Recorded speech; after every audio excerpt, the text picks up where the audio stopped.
Saudari-saudaraku yang terkasih, selamat pagi. Bacaan Injil pada hari Minggu ini diambil dari Injil Lukas bab 19 ayat 1 sampai dengan 10. Yesus masuk ke kota Yeriko dan berjalan terus melintasi kota itu. Di situ ada seorang bernama Zakheus, kepala pemungut cukai, dan ia seorang yang kaya. Ia berusaha untuk melihat orang apakah Yesus itu, tetapi ia tidak berhasil karena orang banyak, sebab badannya pendek. Maka berlarilah ia mendahului orang banyak, lalu memanjat pohon ara untuk melihat Yesus yang akan lewat di situ. Ketika Yesus sampai ke tempat itu, ia melihat ke atas dan berkata, "Zakheus, segeralah turun, sebab hari ini aku harus menumpang di rumahmu." Lalu Zakheus segera turun dan menerima Yesus dengan sukacita. Tetapi semua orang yang melihat hal itu bersungut-sungut katanya, "Ia menumpang di rumah orang berdosa." Tetapi Zakheus berdiri dan berkata kepada Tuhan, "Tuhan, setengah dari milikku akan kuberikan kepada orang miskin, dan sekiranya ada sesuatu yang kuperas dari seseorang, akan kukembalikan 4 kali lipat." Kata Yesus kepadanya, "Hari ini telah terjadi keselamatan kepada rumah ini, karena orang ini pun anak Abraham. Sebab Anak Manusia datang untuk mencari dan menyelamatkan yang hilang."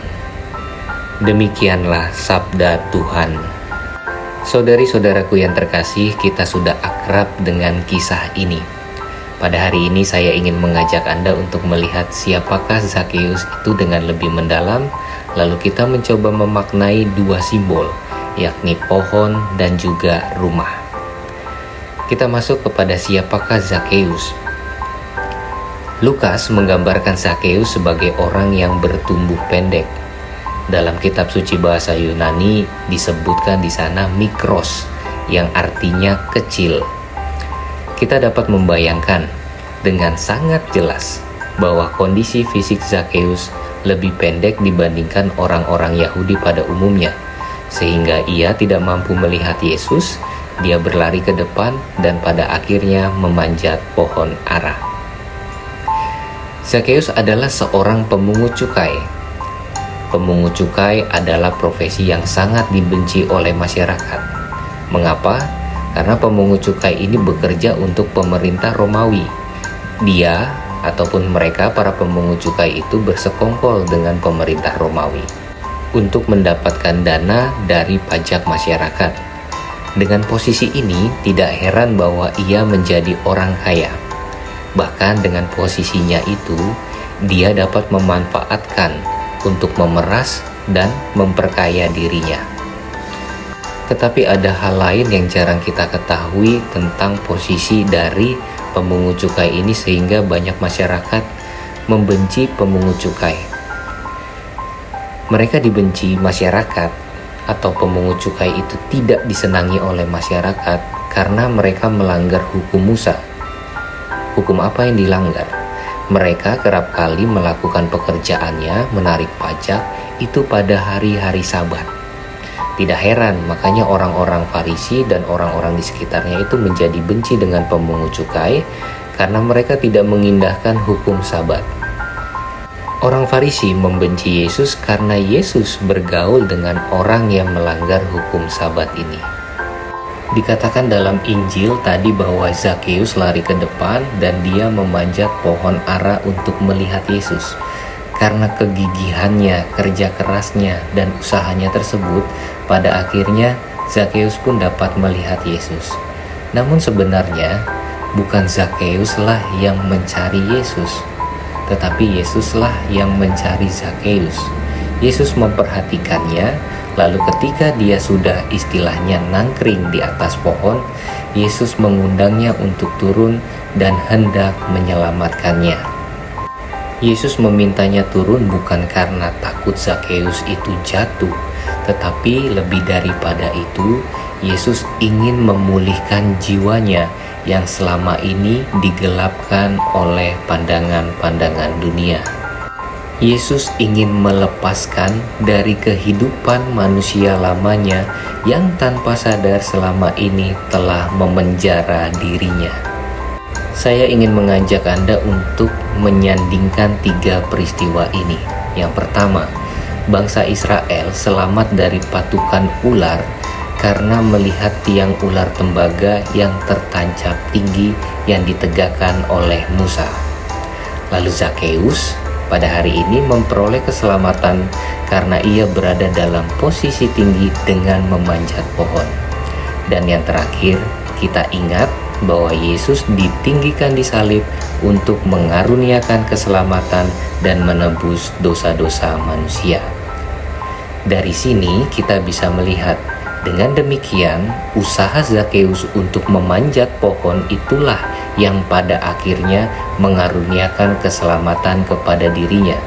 Dengan sekuat tenaga Zakeus berjuang untuk mendapatkan keselamatannya.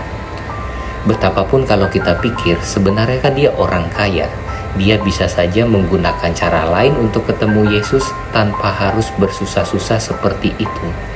Tetapi Zakeus menempuh dan memilih jalan untuk memanjat pohon dan setia gigih memanjatnya untuk memperoleh keselamatan itu.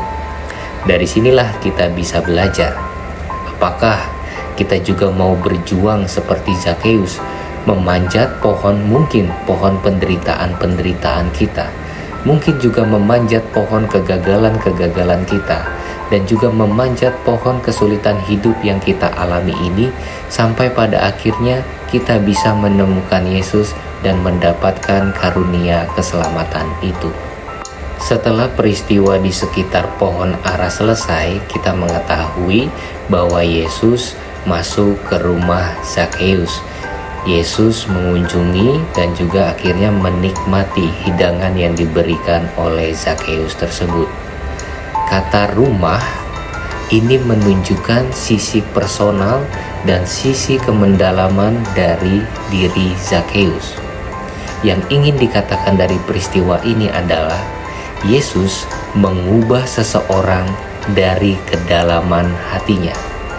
Tidak heran ketika Yesus masuk ke dalam rumah Zakeus, bukan hanya secara fisik Yesus masuk, tetapi kunjungan Yesus itu ataupun kehadiran Yesus dalam rumah Zakeus sungguh-sungguh menggetarkan secara personal pribadi Zakeus. Zakeus menjadi tidak ragu untuk mengikuti Yesus. Zakeus tidak ragu untuk meninggalkan pekerjaannya lalu berbalik menjadi murid Yesus.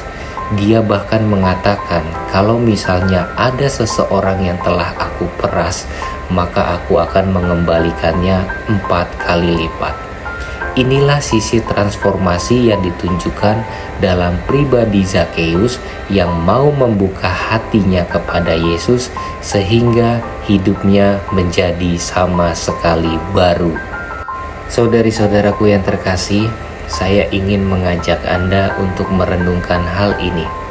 Setiap hari atau paling tidak setiap minggu, kita memandang salib Yesus di atas altar, ataupun Yesus juga memandang kita. Lebih dari itu bahkan, kita menyambut tubuh dan darah Kristus.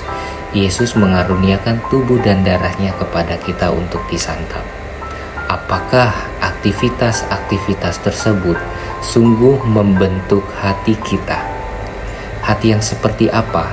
Yang pertama adalah hati yang kokoh, hati yang terus berjuang untuk memanjat pohon-pohon penderitaan kehidupan kita, untuk memanjat pohon-pohon kegagalan dan hal-hal pahit dalam kehidupan kita. Sampai akhirnya dengan kesetiaan kita bisa melihat Yesus yang mengundang kita untuk turun dan makan di rumah kita masing-masing, artinya di dalam hati kita masing-masing. Nah, setelah itu, makna rumah yang ditunjukkan dalam bacaan Injil hari ini menunjukkan juga kepada kita.